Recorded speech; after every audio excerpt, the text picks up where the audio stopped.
Hello there. I'm Michael Tomasky. I'm the editor of the New Republic, and welcome to this. Well, what do we call it? Let's start the new year by hearing from what our writers think about what's coming this year. That's not the most graceful title in the world, but it's apt, and it's what we're doing here.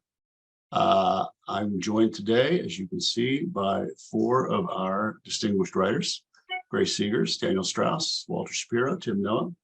And we're going to spend the next hour, maybe, talking about what they're up to, what they're working on, what they see coming around the corner, what we think is going to happen in American politics, and to some extent, I guess, global politics in 2023. So let's get started. Grace, hi. Hello.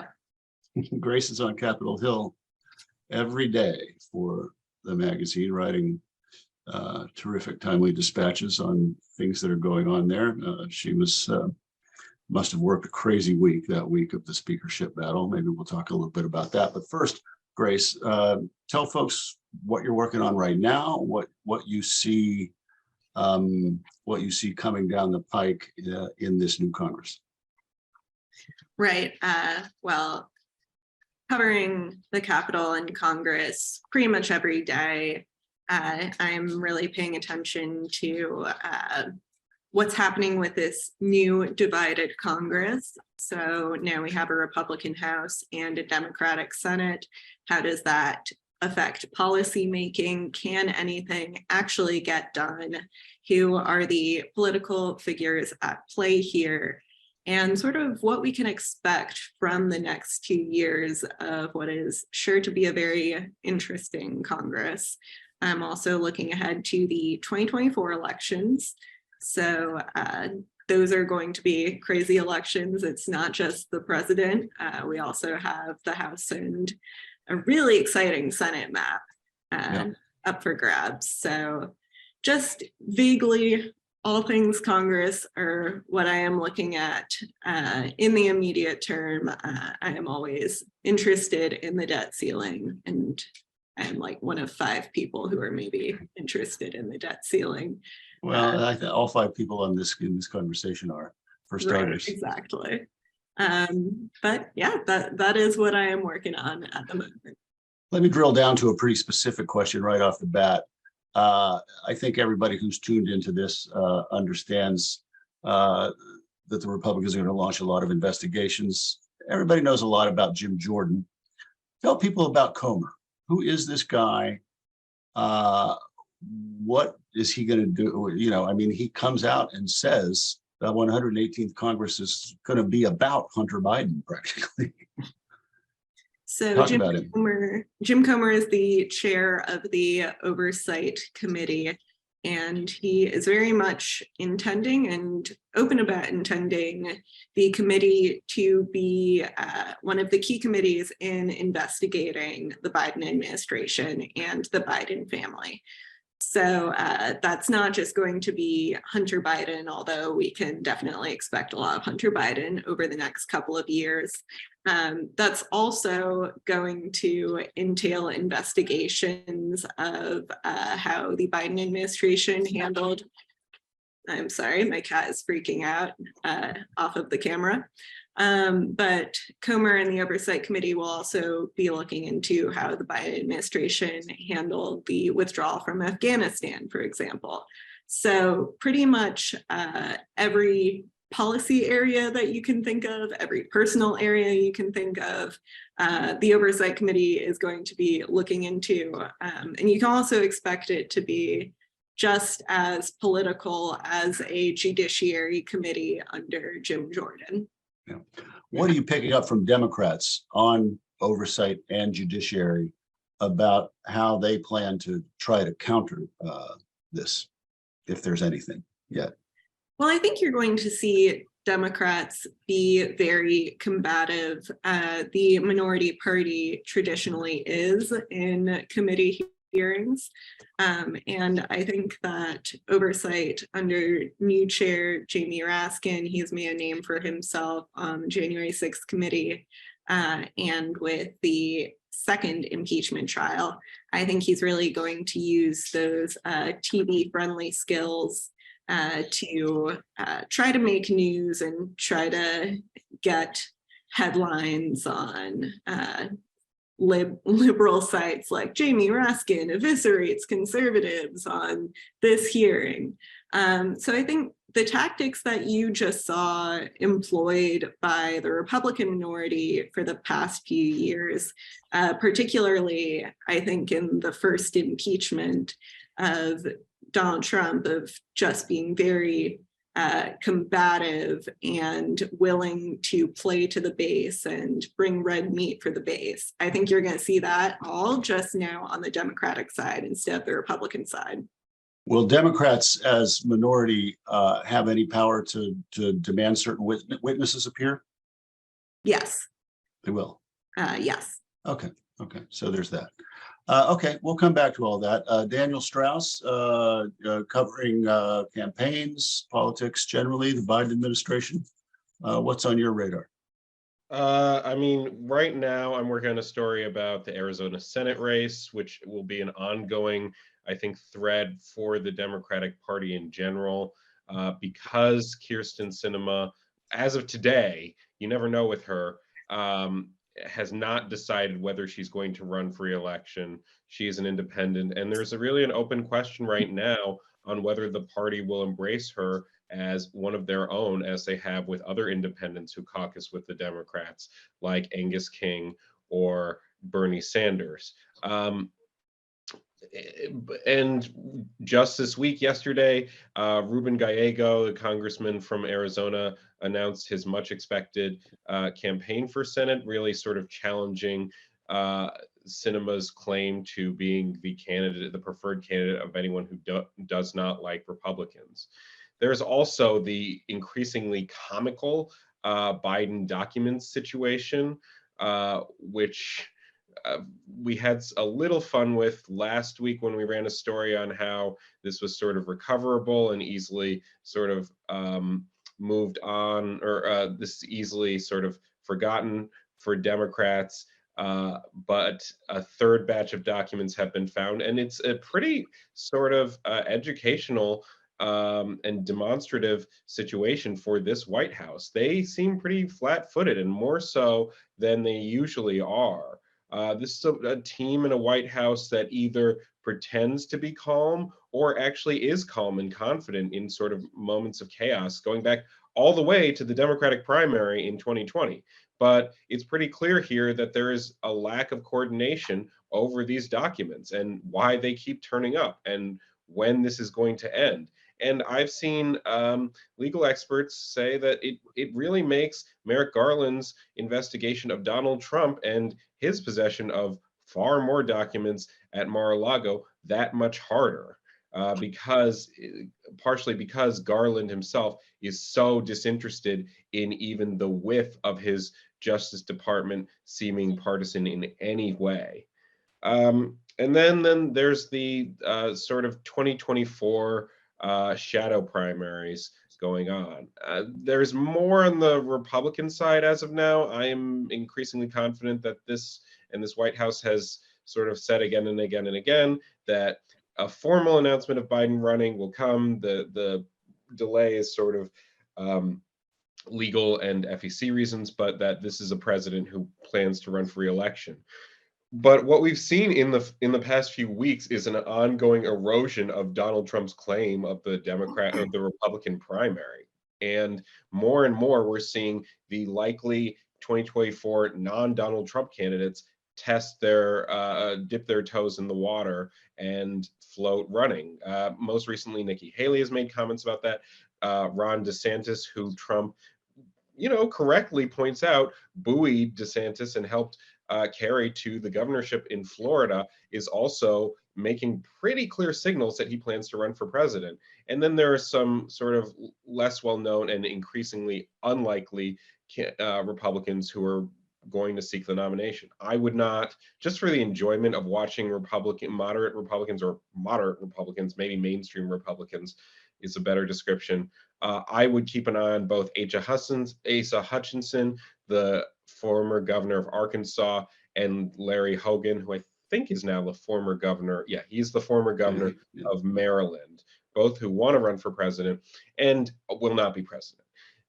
But the importance of paying attention to them is simply that it shows where the Republican Party is and how conservative and Trumpian a candidate needs to be to navigate a Republican primary in this decade. So Trump's almost written off, and we'll return to a lot of these matters that you raised, but just to stick with the GOP, Trump is almost written off a lot of times on cable news. I think that's premature. I mean, I think if you have a field of 8 to 10 to 12 candidates, a candidate who can nail down 30% of the vote in a context of many winner-take-all primaries is a formidable candidate, and that's Donald Trump. Do you agree or disagree? I agree to an extent. You know, voters like, actually not really voters, Americans like winners. And it's pretty hard at this point for a Republican to not concede that Donald Trump is not always a winner. People, their party is not tired of winning. Under his stewardship and leadership of the Republican Party, Trump lost the White House, the Senate, and Congress. And Republicans have just barely regained control of the House under a pretty weak speaker who has closely aligned himself with Trump. And the same with the ongoing battle to be Republican National Committee chairwoman. This is not a cakewalk for Ronna Romney McDaniel, who Trump has been backing and is only most recently sort of taking a little breathing room away from, at least overtly, because it's not clear if she will win. So yeah, I mean, in a divided primary, that's true. But at the same time, there is polling, there is evidence, there are anecdotes to suggest that Republicans in some of these, the key voting blocks, like evangelicals who help buoy Trump, are a little cooler to him right now and a little more hesitant to embrace him simply because he brings baggage that even your conservative Republican will find untenable in a primary. They're looking for something new. That said, you're right. Like, if all these candidates jump in, then there will be the diehard Trump fanatics who will stick with him and could carry him to the nomination. But we're not at that point yet. Like in 2016, it was very clear, and candidates were getting in, or making the final sort of overt signals, hiring a general consultant, going to New Hampshire because they like it, Iowa. We're not seeing that yet, and that's partially just because no one wants to be first through the door against Donald Trump, right? So Right. No one wants to be, what they worry is will be the sacrificial lamb. So that's sort of the waiting game we're in. Yeah. I would bet, by the way, that in the end, DeSantis is first through the door, simply because he seems most confident about it, and the support among Republicans toward him is, I think, bar none, save Trump. Like what I have heard is that the only thing closest to a Trump rally outside of a Trump rally is a DeSantis rally. Yeah. And so I think that's pretty telling right now. It is. Okay. Interesting. Walter Shapiro, you've covered these races since what? Ford, Carter? Well, I spent a little time thinking about this and just thinking about where the last two Democrats to inhabit the White House were at this point, 2 years into their first presidencies. Yeah. Bill Clinton had just come off a devastating House defeat, was giving press conferences with phrases like, "I'm still relevant," right, and bringing in the dark arts of Dick Morris, now a Newsmax commentator, to suddenly reinvigorate his reelection campaign. Barack Obama did not have, was in a certain different situation. He had already beaten one formidable Republican, John McCain, and was bracing for another presidential race against another Republican, Mitt Romney. The idea that the Republicans nominated McCain and Mitt Romney in succession before the era of Trump is going to be one thing that historians are going to spend years trying to figure out. Yeah. So in a lot of ways, Joe Biden is in such a better situation. Not only did he have probably the most successful first 2 years in office of any Democratic president since Lyndon Johnson. But by the standards of Obama and certainly Clinton, you mean trying to get around a four vote deficit in the House? That seems like child play. Bill Clinton could do that in 10 seconds. But what you have is a Republican Party, without belaboring it, that's gone off the edge, where Marjorie Taylor Greene is now a respected leader and thought leader. I guess thought leader would be the phrase I'm groping for. And the fact is, I don't know how you deal with this. So to some extent, Joe Biden has all these virtues. He has two major deficits. Number one, he is 80 years old, and we are totally dealing with a universe we've never been in before. And if, assuming Biden runs, we are going to spend 18 months of nonstop debate on that most vital issue facing America. Is Joe Biden senile? I get home delivery of the New York Post every day, and it's almost constantly out there, as already the theme. And because Biden, and the defense, the smart defense is, did you see Joe Biden campaign in 1987? Did you see him campaign in 2007? He's never been as glib as advertised. Of course he's going to misspeak. That's Joe Biden. That's not 80 years old. But that is not, shall we say, a compelling defense. Let me ask you, I'd like to ask you what you think Ron Klain's departure means for the White House. I think that really means that this is an administration that's going to be steady as she goes without tremendous strategic initiatives in anything. It is really just how competent can we be. Jeff Zients brings the management consultant approach. Other White House chief of staffs have had that kind of background. He does not have the closeness to Biden that almost everybody else at the upper levels of Biden world have. But I really think this is going to be a low gain, low risk 2 years. So I think in that sense, if they were thinking of doing anything bold, they would have picked somebody else. Yeah, I guess to hone my question a little bit more specifically, I'd say this. Klain had relationships with and the respect of both centrists and progressives in the party. I don't believe that Zients has those relationships at all. What's the impact of that? It really depends on what your expectations are. Yeah. And I really think that if you are a progressive Democrat in Congress, that the idea that you're going to get some massive legislation through this version of the House of Representatives is so off the charts, it is not even worth thinking about it. So to a large extent, nobody's going to exactly wants to be Kevin McCarthy's enabler. So the idea of doing a temper tantrum to prove that the White House chief of staff hasn't called me just doesn't seem to be either strategically wise or a good reading of the room.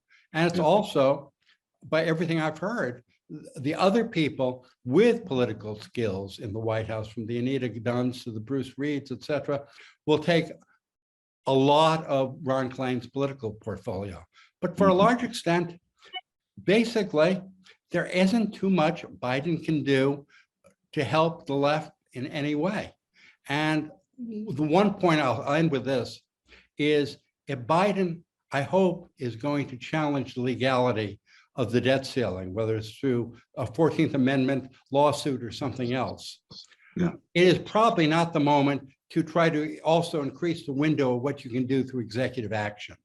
So that to a large extent, if you're going to go the legal route and push the envelope on the law to get rid of the debt ceiling, because you can't deal with the crazies, this is not the moment to totally repudiate all student debt under some interpretation of some clause. Got it. Thanks. Let's move to Tim Noah. Tim wrote his first New Republic piece in 1980. Wow. Okay, Jimmy so Carter was president. Walter Shapiro was the speechwriter for Jimmy Carter. By the way, I did not list him under presidents who might be envious, Biden envious at this point. and Grace, where were you in 1980? I was unborn for another 15 years. Okay. Daniel, why are you shaking your head like that? We knew the answer to that. I know. Well, trying to add some levity here. Now, Tim, you write on the political economy as well as straightforward politics. So let's talk about all this from an economic vantage point. Let's start with this. How worried should people be about these recent tech layoffs? Do they portend bad economic news? Do they portend a recession? And, you tell everybody, oh, master, is this recession going to be soon and brief, or is it going to be at the end of the year and long, or what? Well, I would just start by noting that you're not asking me about inflation, which the day before yesterday Right. was the big economic question. And Yeah. it was the question on which it was the most important question in the midterms. I like to imagine what might have happened had we known on election day that inflation would cease to be a looming problem just 2 months later. So let me just start by saying inflation does seem to be under control. We can't know for certain. I have a piece up today that says that that trust fund brats could spoil it for the rest of us by continuing to spend like drunken sailors. But still the expectation is that we're going to see recession continue to come down as it's been coming down for the last 6 months. And Alan Blinder wrote a very interesting piece in the Wall Street Journal. He's a former Fed vice chair earlier this month saying, look, inflation for the last 6 months has averaged 2.5%. The goal is 2%. We're pretty close already. Anyway, so we're not talking about inflation. Yeah, we want something to worry about. Let's talk about this recession. So now we're talking about a recession, and even there, it seems to me we're seeing some vague optimism out there. The economy looks pretty good. Inflation is coming under control. Unemployment is still very low at 3.5%. Wage growth has slowed, but it hasn't come to a halt. It is not inconceivable that we will have what they call a soft landing, which is that we will tackle inflation without the Fed bringing on a recession. Usually there is a recession when the Fed jacks up interest rates to choke off inflation, but it's not a certainty. And we have to remember that the economy right now, we're still in the COVID economy. We have been for 3 years, and everything about the COVID economy is weird and unpredictable. So it's really hard to know. So, we could have a soft landing. I think at the moment, the expectation is for a mild recession, but there are things that could make that a bad recession out there. And one of them is the Ukraine war, which is causing a lot of economic disruption in Europe, and is in particular choking off gas supplies to Europe and wheat supplies to the Middle East and Asia. So that's an unpredictable factor. And the Russians have been fighting very badly, but what happens if they start fighting more effectively? What happens if they detonate a nuclear weapon, which is still not out of the realm of possibility, although people are worrying about it less? All of these things would, on top of everything else, have huge economic consequences. The other factor that could make the recession a lot worse is the debt ceiling. And right now the Treasury Department is doing what they call extraordinary measures to put off reaching the debt ceiling until this summer. But we will get there this summer, which is about when people expected the recession to start, if it does start. And, Grace knows better than me, but it seems to me we have a dangerous situation here, which is we have a Republican Party that doesn't know what it believes. We have a weak, not terribly bright speaker in Kevin McCarthy. And when I say not terribly bright, I don't mean just that he's an ignoramus, although he probably is. I mean that strategically, he's shown himself to be a weak performer. And we saw that in the fight over whether he would become speaker in the first place. He doesn't seem to know how to control what's been called his right flank, but which is really more his more performative flank, the people who just like to screw things up in order to demonstrate that they exist. So that's a very dangerous situation.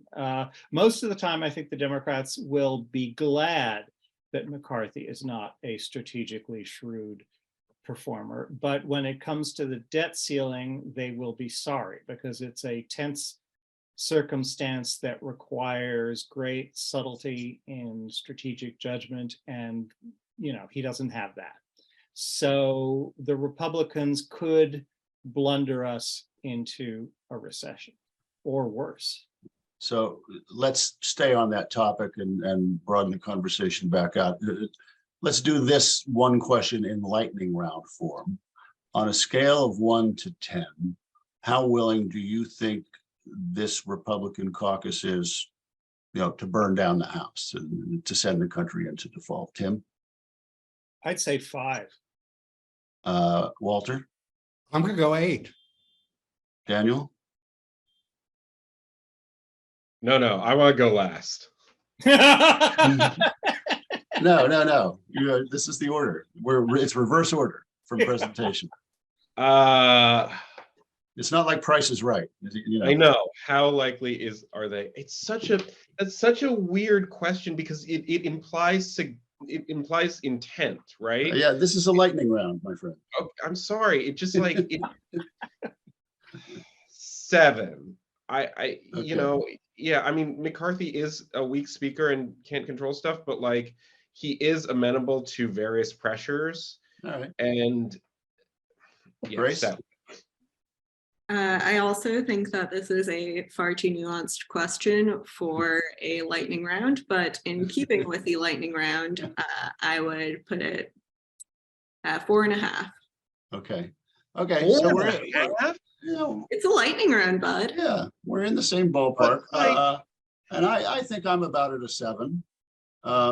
So we're all, we average 6.5 among us, I guess. And so can I throw a question back to the boss, which is, if the United States were to default and cause a worldwide recession, if not depression, in contemplating that possibility today, how confident are Republicans that the blame would be assigned to the Democrats and not to themselves?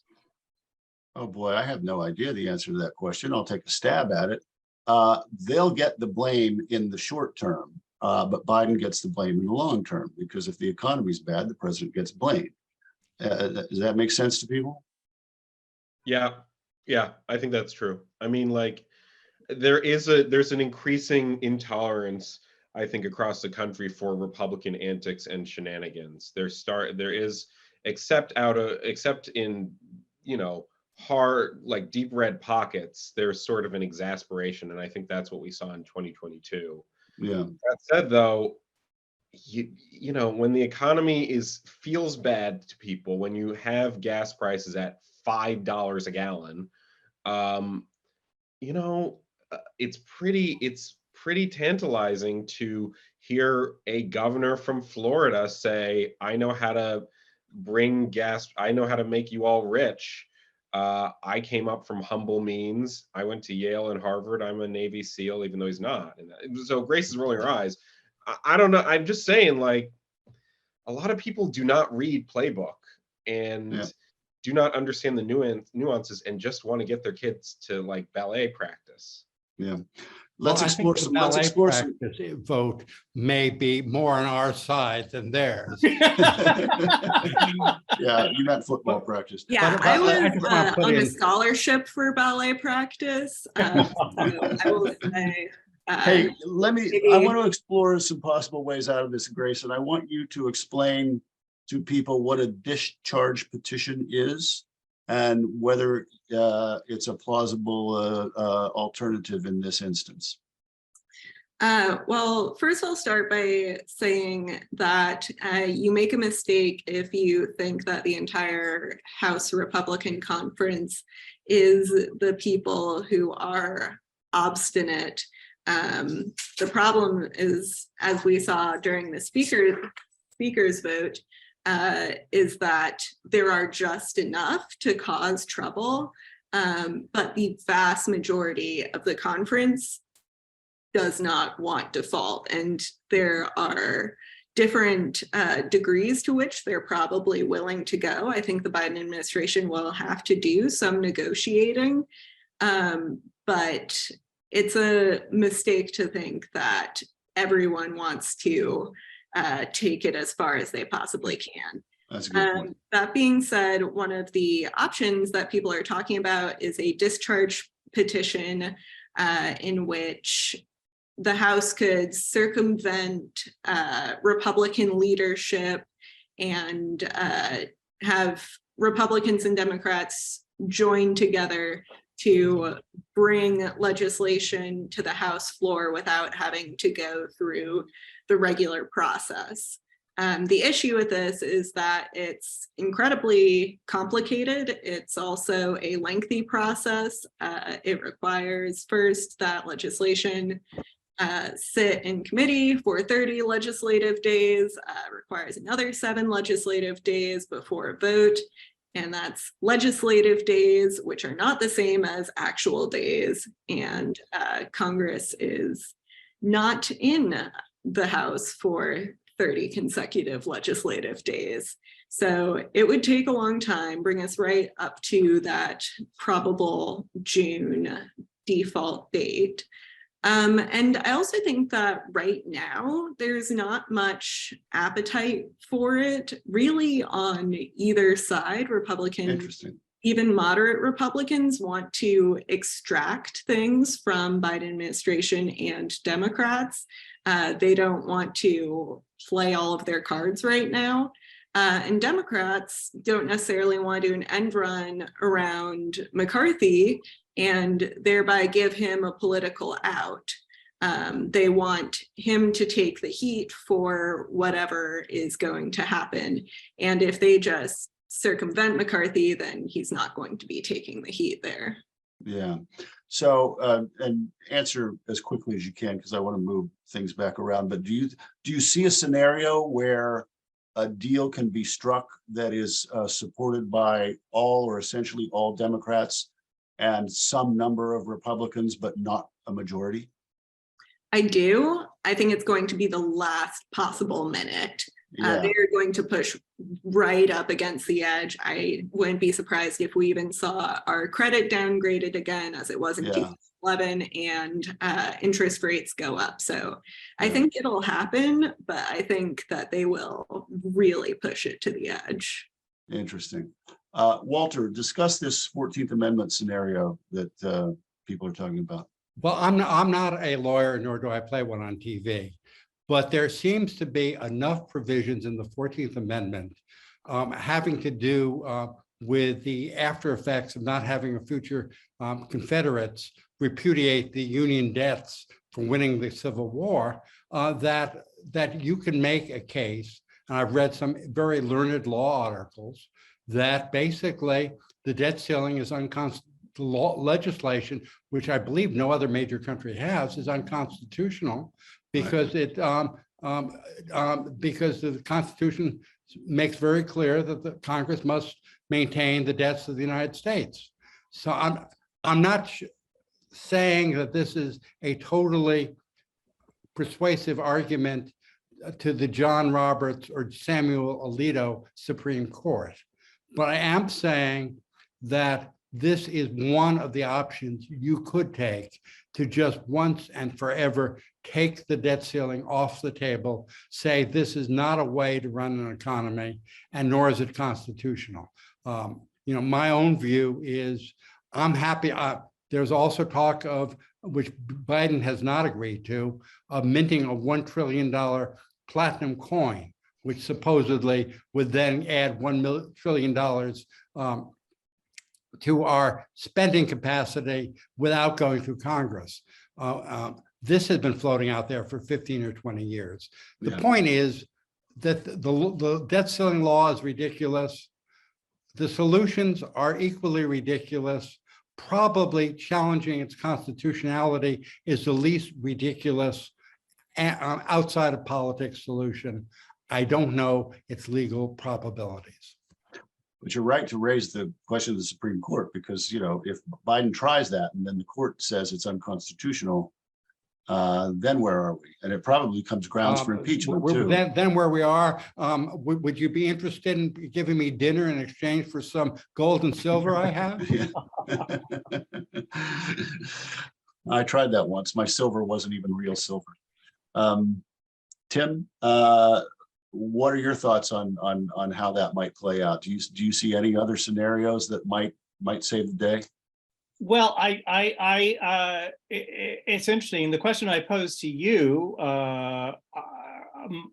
which was about who gets blamed if we default, I think the Republicans get blamed. Maybe I'm too starry-eyed here, but I think Biden has an opportunity to frame this, to say, oh, look, the economy's in pretty good shape. I'm giving you an economy that's in pretty good shape, but you've got to raise the debt ceiling. And if you don't, you own this recession and the consequences. And to anybody who's paying attention, now granted, maybe that's not a large number of people, it seems to me the Republicans will get blamed. One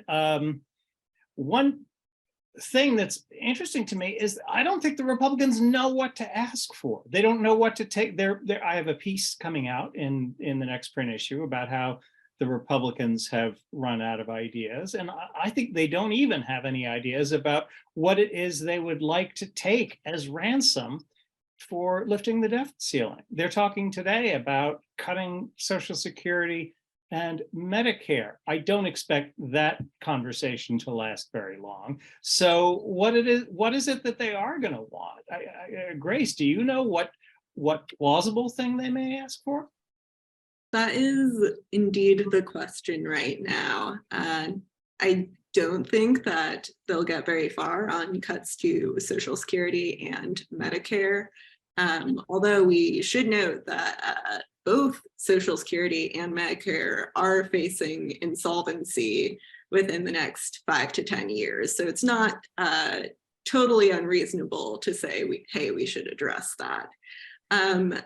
I do think that they need to come to an agreement as to how they will handle it, and they simply have not done that yet. And then you get into the nuances of what do House Republicans want versus what do Senate Republicans want. And that may not necessarily be the same thing.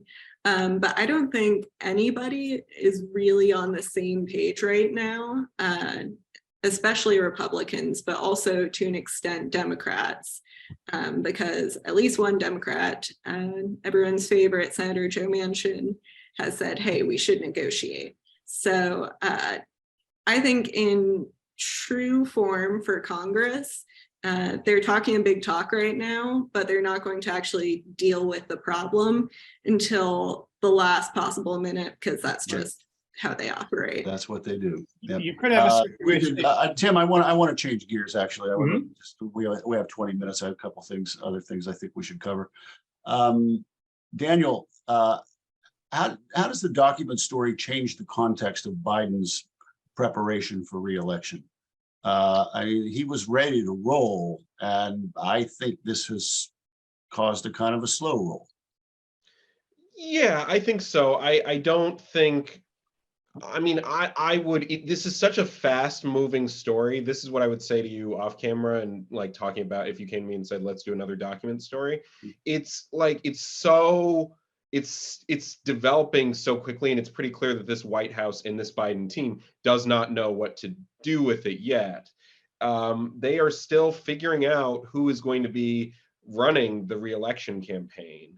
But yeah, it is a distraction. It does move the conversation. It does offer his opponents a chance to redirect the conversation from what this administration has done.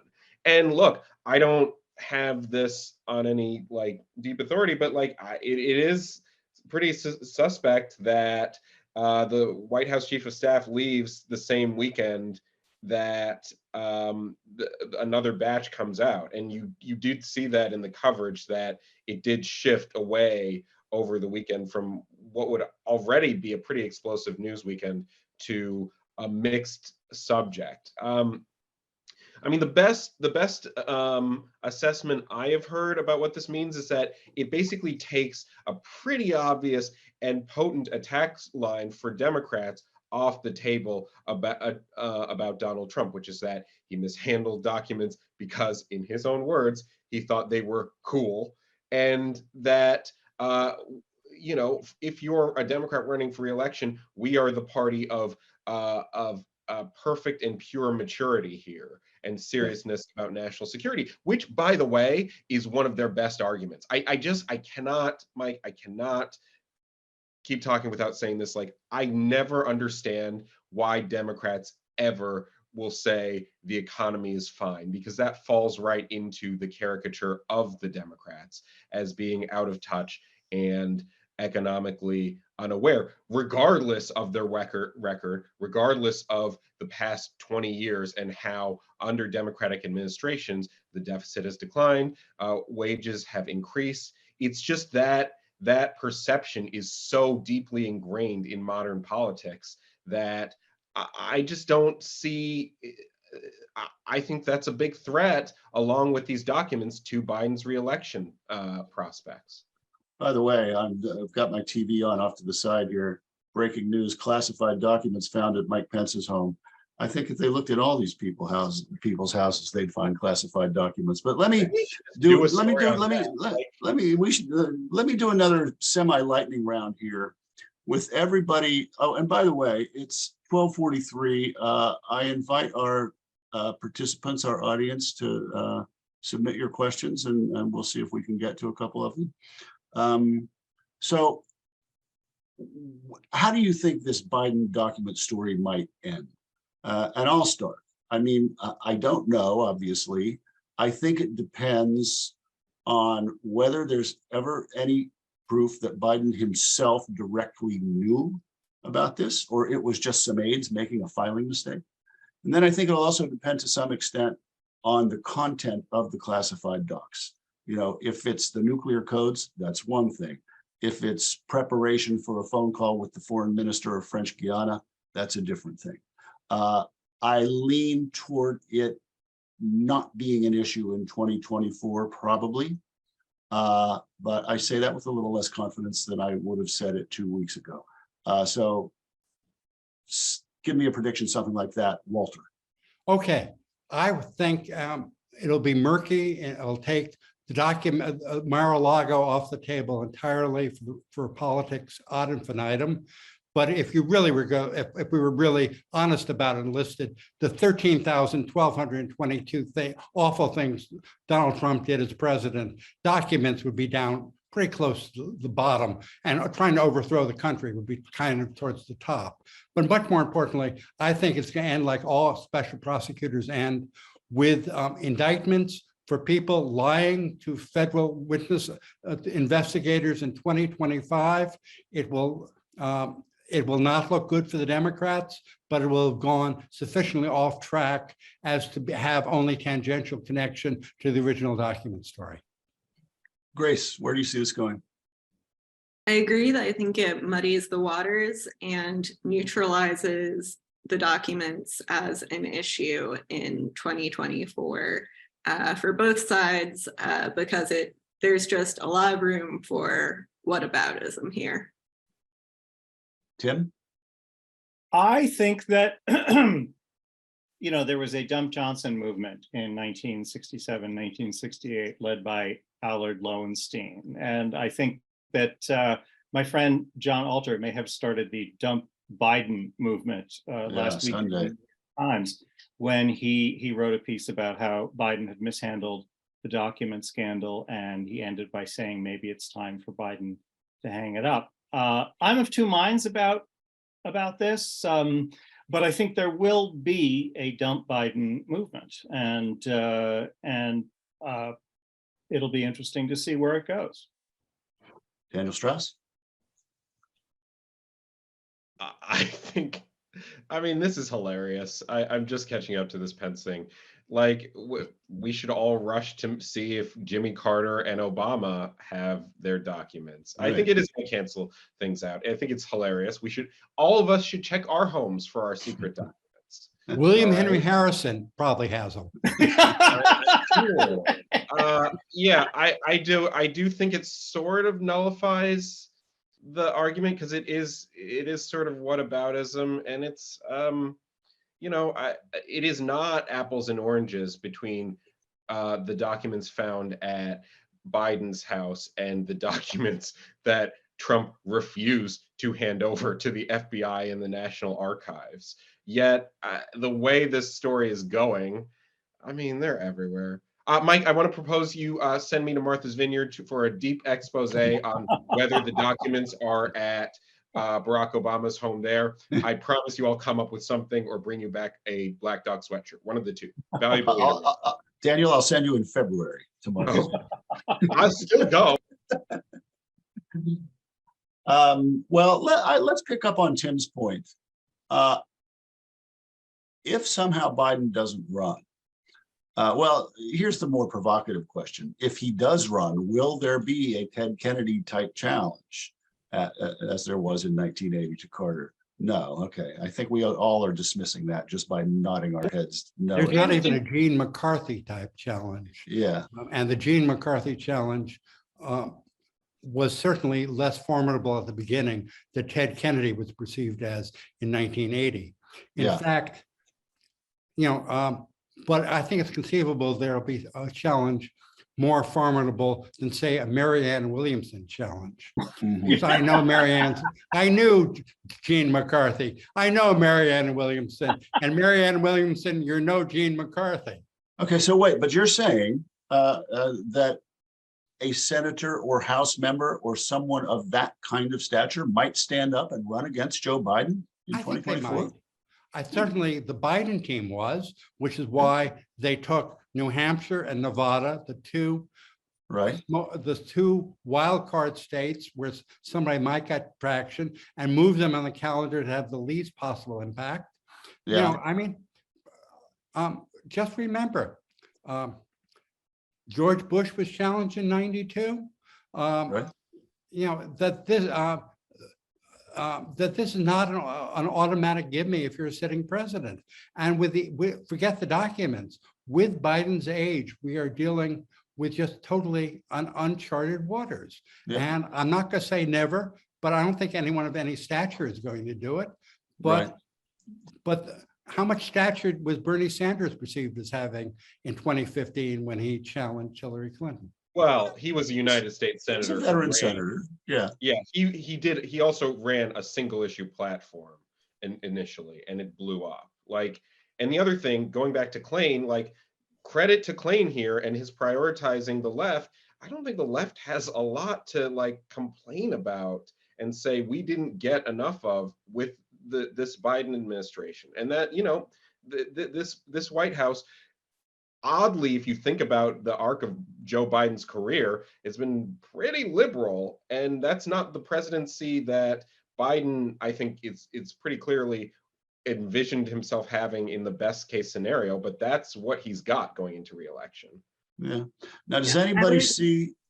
I'm sorry, Grace, go ahead.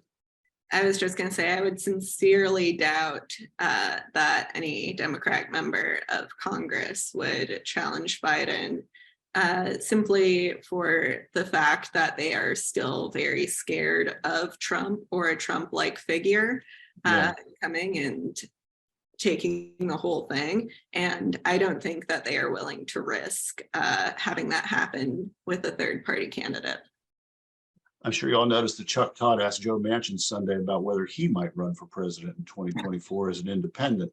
I don't think that's in the cards. He's going to seek re-election, I believe. But do you guys think no labels and those kinds of folks are actively fishing around for a centrist, independent presidential candidacy in 2024? Tim? The problem with centrist fielding a candidate is that even though Biden has moved left, politically, that's the space he already occupies. So that seems implausible, but I do think it's plausible that somebody will step forward. And I don't think we can predict in advance who that will be. It might be somebody formidable. It really depends on how bad things get for Biden. His popularity is still kind of low. He is over 80 years old. That is uncharted territory. Although I've said I'm of two minds about that, because on the one hand, it is uncharted territory. On the other hand, those of us who have watched Biden for many decades, I think, are inclined to think that the slowed down Biden is actually a vast improvement on the speeded up Biden of earlier decades. He tended much more in the old days towards saying glib and stupid things that he regretted. Now he still sometimes says glib and stupid things, but he says them at a much slower rate, and that's an improvement.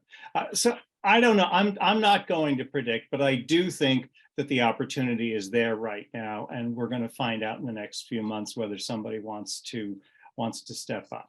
Let me just quickly throw in one other alternative. Yeah. We had two self-funding billionaires run for president as Democrats in 2020. And while Tom Steyer didn't do very well, and Mike Bloomberg was a former mayor of New York, the pattern of some billionaires saying, I will fund a campaign because I think the American people need a better candidate than Joe Biden to beat Donald Trump, it does strike me as not totally off the table. Elon Musk, he's tanned, he's rested, he's ready. Yeah. I want to go to Daniel and then Grace, but I want to change the subject and ask them two different things. Daniel, the Senate map, which Grace mentioned earlier, and I believe you also mentioned, in 2024 is pretty tough for the Democrats. Aside from the Arizona seat, what Senate races are you most interested in, and what do you think people should be keeping an eye on? Is there one in Hawaii, maybe? Look, we are in a stage right now where it's sort of a wait and see on some of these Senate races that are priorities. There is Sherrod Brown's race in Ohio, which I maintain is not as worrisome as it should be for Democrats, simply because Brown is the senator from Ohio, not the Democratic senator from Ohio. He's cultivated a brand among his electorate similar to Joe Manchin's that insulates himself somewhat. John Tester in Montana, I think, is a priority and could be an issue whether he runs or not. Again, that is also somewhat of a brand, although less so than Brown. And then we go back to Arizona again. And Michigan, although I am incredibly hesitant about even putting Michigan on the danger zone, just because the bench is so weak among the Republican Party there, and whereas Ohio leans toward Team Red, Michigan leans toward Team Blue, and Team Blue is ascendant there. That's a pun. That's funny. It's about sports ball. Yeah.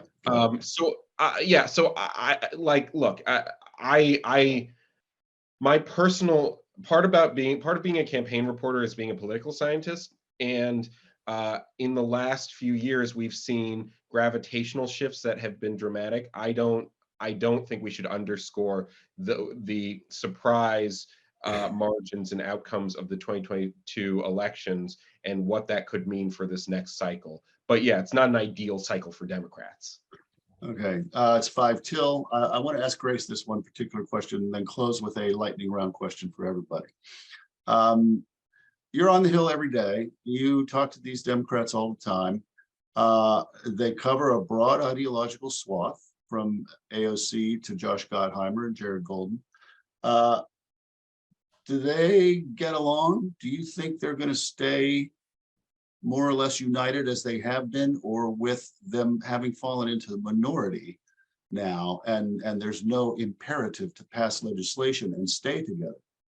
Will these fissures show a little bit more? I think that the speakers vote, the 15 speakers votes really did a good job on the Democratic side of coalescing the Democrats, where every single Democrat, including AOC and Jared Golden and Josh Gottheimer, voted for Hakeem Jeffries 15 times. Right. And I think that there are certain areas where Josh Gottheimer, for example, the co-chair of the Bipartisan Problem Solvers Caucus, will try to work with Republicans on certain things that his Democratic leadership may not love.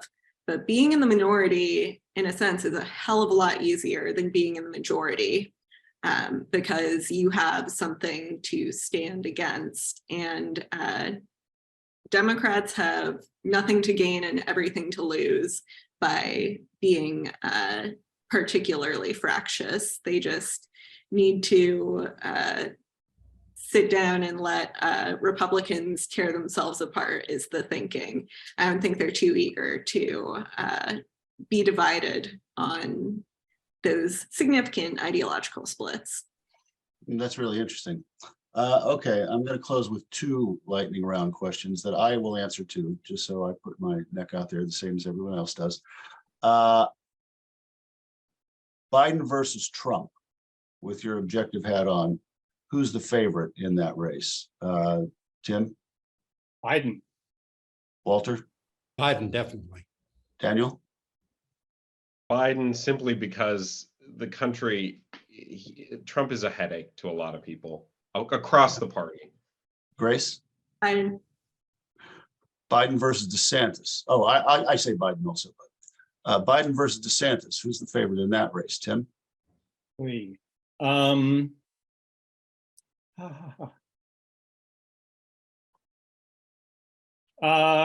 I'm going to say Biden again, but I might be that might be wishful thinking on my part. Walter? I will say Biden, but I'm a lot less confident in that. Yeah. Daniel? I'm just going to say DeSantis just to be contrarian. But like the sample size of information about DeSantis as a national candidate is so small. Like in 2016, Scott Walker was this top tier candidate and he was such a flop. I do not know this guy yet. And we have not seen him do this kind of like project. Grace? I would agree with Daniel that DeSantis is untested on the national stage. And for that reason alone, I will say Biden, although structurally, I think it might be slightly favored to a Republican, whoever that may be. I agree with every word Grace said. And here's the last question at 12:59. If not Biden on the Democratic side, who should people keep a special eye on? Tim, Walter, Daniel, Grace. Oh, God. 12:59. I have a fogey answer, I'm afraid, which is Mayor Pete, although young people don't seem to like him. I saw the former editor of the New Republic, Mike Kinsley, this past weekend, and I told him that Mayor Pete seemed to adhere to his famous joke about Al Gore, which is that he was an old person's idea of a young person. And he said, yeah, he might also be a straight person's idea of a gay person. Walter? Well, since I'm going to say Mayor Pete, despite the screw ups of Southwest Airlines, but that clearly is no longer a funny route to take.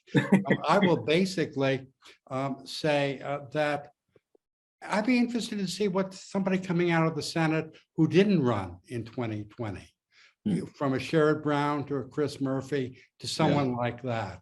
Okay. But I also fear that if it is a race, all opposition to Kamala Harris will be treated as sexist and racist, even though the opposition to George W. Bush when he ran in '88 from Bob Dole was not sexist or racist. Okay, it's 1 o'clock. I'm cutting you off. I'm sorry. Okay. Daniel and Grace, quickly. Daniel? Kamala Harris, early polling shows that she is the front runner without Biden. And look, she ran an incompetent campaign last time around, but the current president of the United States ran multiple incompetent campaigns, and he's now president of the United States. Grace Segers? Moot question because Biden's going to be the nominee. He's running again. So I refuse to engage with your premise.